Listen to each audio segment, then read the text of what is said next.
મૃગી સ્નાન વિવાદ અંગે સાધુ સંતોમાં ભારે રોષ. સાધુ સંતોએ કહ્યું, ભગવા કપડાં પહેરી લોકોને મૂર્ખ બનાવે છે, લોકોની ભાવના સાથે રમત રમે છે. આ મામલે કાયદેસર કાર્યવાહી થવી જોઈએ. વિવાદિત કીર્તિ પટેલ મેળા દરમિયાન ભારતીય આશ્રમમાં જોવા મળી. ભારતીય આશ્રમમાં ભજન સાંભળતી જોવા મળી કીર્તિ પટેલ. વાયરલ વિડીયોમાં તેના મિત્રો સાથે હરિહરાનંદ બાપુ પર પૈસા ઉડાવતી જોવા મળી કીર્તિ પટેલ. કીર્તિ પટેલ બાદ પોલીસ ઇન્સ્પેક્ટર વિવાદમાં. જૂનાગઢ ભવનાથ મૃગીકુંડમાં મહિલા પીઆઈએ કર્યું સ્નાન. શર્ટ પેન્ટ પહેરીને લગાવી ડૂબકી.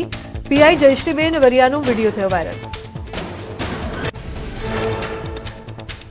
મૃગીકુંડના શાહી સ્નાનમાં થયેલા વિવાદ મુદ્દે એમએલએ સંજય કોરડિયાનું નિવેદન. સાધુ સંતોની અને સનાતની પરંપરા તૂટી.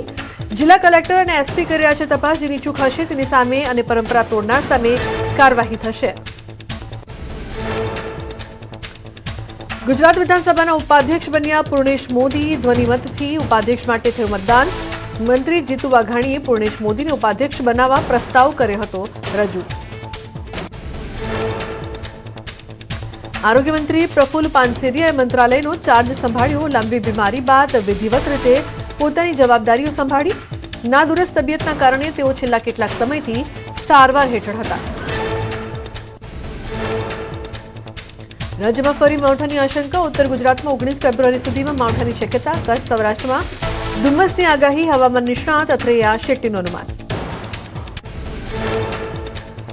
જામનગરમાં વહેલી સવારથી ધુમ્મસભર્યું વાતાવરણ જોવા મળ્યું. ધુમ્મસના કારણે વિઝિબિલિટી 0 થઈ.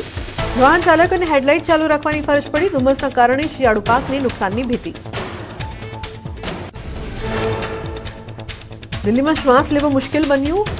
એમ્સ અને આસપાસના વિસ્તારોમાં ધુમ્મસની ચાદર છવાઈ. અનેક વિસ્તારમાં એક્યુઆઈ ખૂબ જ ખરાબ શ્રેણીમાં યથાવત રહ્યો. પ્રદૂષણના સતત ઊંચા સ્તરના કારણે બાળકો અને વૃદ્ધોના સ્વાસ્થ્ય પર ગંભીર જોખમ. મુંબઈના મરીન ડ્રાઈવ પર ધુમ્મસ અને ઠંડા પવન સાથે આહલાદક વાતાવરણ જોવા મળ્યું. હવામાન વિભાગના મતે વાતાવરણમાં આવેલા પલટાના કારણે શહેરમાં સવારે હળવી ઠંડક અનુભવાઈ.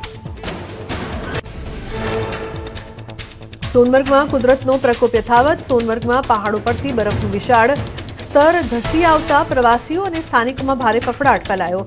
ડ્રોન કેમેરામાં કેદ થયા દ્રશ્યો. કાશ્મીરના શ્રીનગરમાં કડકડતી ઠંડીનો કહેર જોવા મળ્યો. તાપમાનમાં ઘટાડો થતાં જનજીવન ઠપ થયું. કડકડતી ઠંડી વચ્ચે પણ દાલ સરોવરમાં પ્રવાસીઓની ભારે ભીડ જોવા મળી. જમ્મુ કાશ્મીરના ભરેસા અને ગંદોહ જઈને વિસ્તારમાં ભારે હિમવર્ષા. સમગ્ર પંથક બરફની સફેદ ચાદરથી ઢંકાયો. સતત પડી રહેલા બરફના કારણે સમગ્ર વિસ્તારમાં હાડ થીજવતી ઠંડીનો અનુભવ. જનજીવન પર વ્યાપક અસર જોવા મળી.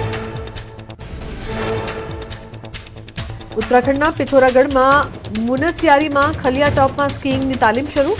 ભારે હિમવર્ષા બાદ 60થી વધુ યુવક યુવતીઓને સ્કીઇંગની વ્યાવસાયિક તાલીમ અપાઈ. પ્રવાસન અને સાહસિક રમતોને પ્રોત્સાહન આપવા માટે યોજાઈ હતી તાલીમ. મહેસાણામાં વિસનગરના આત્મણાવાસમાં પીવાના પાણીમાંથી મળ્યા જીવજંતુ. પીવાના પાણીમાં સાપના કણા જેવા જીવજંતુ જોવા મળ્યા. પીવાના પાણીમાં જીવજંતુ જોવા મળતા લોકોમાં ફફડાટ. પાલિકાની ટીમે સ્થળ પર તપાસ કરીને કામગીરી હાથ ધરી.